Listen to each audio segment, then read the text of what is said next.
Hello, we are going to do a brief overview of the different types of AAC, or augmentative and assistive communication, and what core word of the week would look like in a classroom.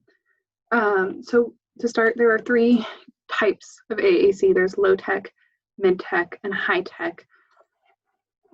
Low tech looks like picture cards. It can be Pixon or PEX, picture exchange communication system, where a child is pointing or handing you a picture card.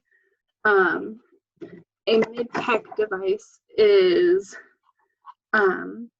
it's usually a speech output device that is pre-recorded, and it has maybe 1 to 3 recorded messages. We have GoTalk, which is a mid-tech. A step-by-step is one that has 3 recorded messages. And then a Big Mac are just some examples. A high-tech device is a device that is a designated device from a company, or it's a tablet with a software on it that has a dynamic display when you use it. By dynamic, I display, I mean the screen will change as you press the buttons to offer you more choices. So starting with that, we will go to a little information. So when you are teaching a child how to use AAC, the first thing you want to do is presume competence. So thinking about how a typically developing verbal child will develop language, it starts with 1 word at a time, and the adults are reinforcing all verbal attempts. I think if you are a Friends fan, I think of the scene where Rachel has Emma and she starts babbling and she says a nonsense word like glib or something, and she's very excited and reinforcing it, and she's like, oh, she's going to be a scientist. She's reinforcing this word that's really a nonsense word because that word had no meaning to the child.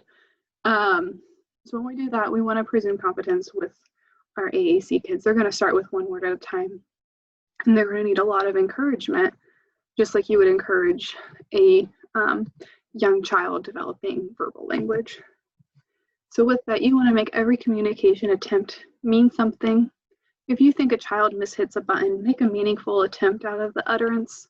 So if a child hits orange, but you think he's trying to say red, you can respond by handing them the orange object. If they're coloring, hand them the orange crayon. And then you just say, here's the orange crayon. Or here's an orange one, or did you want a red one? You can make that communication attempt mean something to that child. So the most important thing you're going to do with AAC is you want to model the language with the device. The average 18-month-old has been exposed to 4,380 hours of oral language at a rate of 8 hours a day from birth, which I think is a very conservative amount. A child who has a communication system and receives speech language therapy 2 times a week for 20 to 30 minutes will reach the same amount of exposure in AAC language in 84 years. So if we are not constantly modeling this language avenue for these kids, we really aren't going to expect them to have the same progress that a typically developing child with verbal language would have. So we're going to model, and model.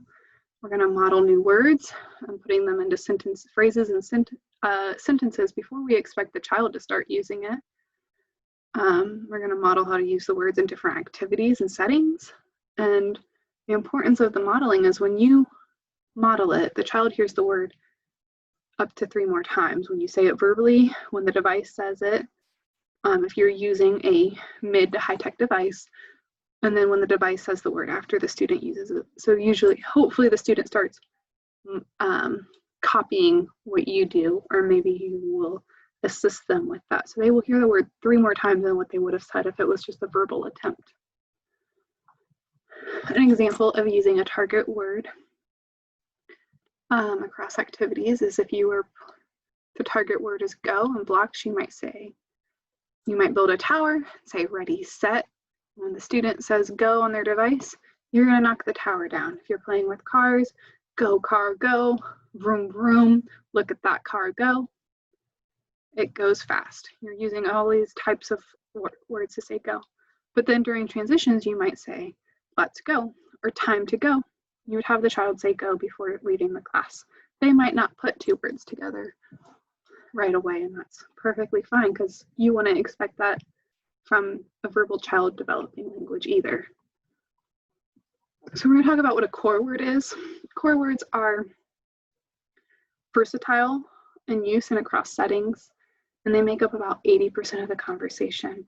So core words are typically verbs and adjectives. There are some pronouns and preverbs, like a be or am, conjunctions and but it's mostly, a lot of it is adjectives or verbs. And sometimes they are words that have multiple word classes. They might like turn, you might turn a faucet on as it's a verb, or you might have a turn, which would kind of be a noun at that time. So examples are go, my, on, more, open, and all done. And these are different from what you would call a fringe word, which might be very child specific. It could be a favorite snack or a preferred toy, not just blocks. It would be like a child who would really prefer like a spinning top.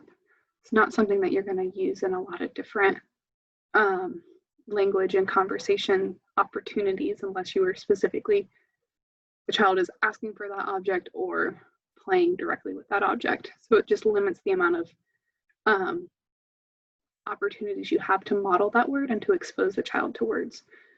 So I'm going to skip that.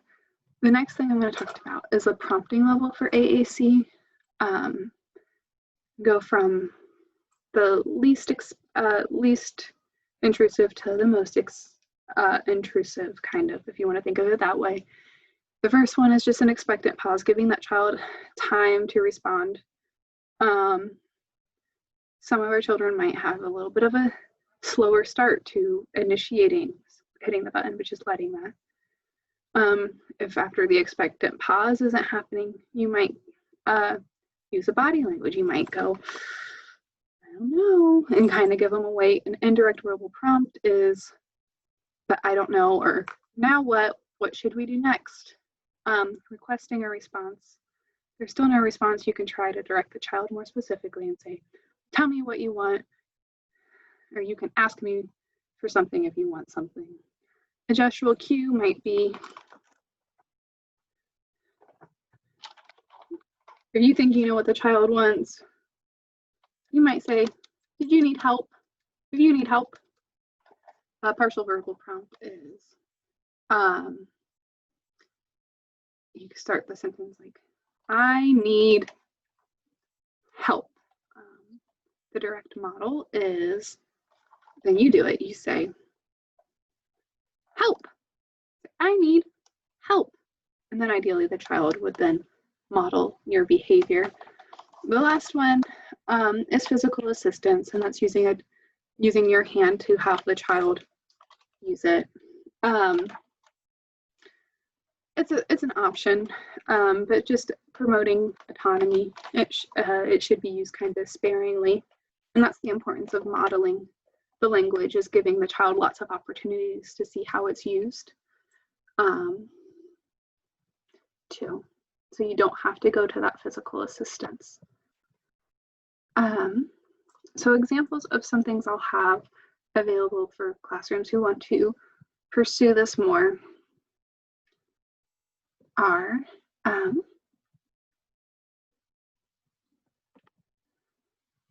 you might get a handout. The core word of the week might be go. We kind of talked about this. You might have 4 areas that you could really model the word go.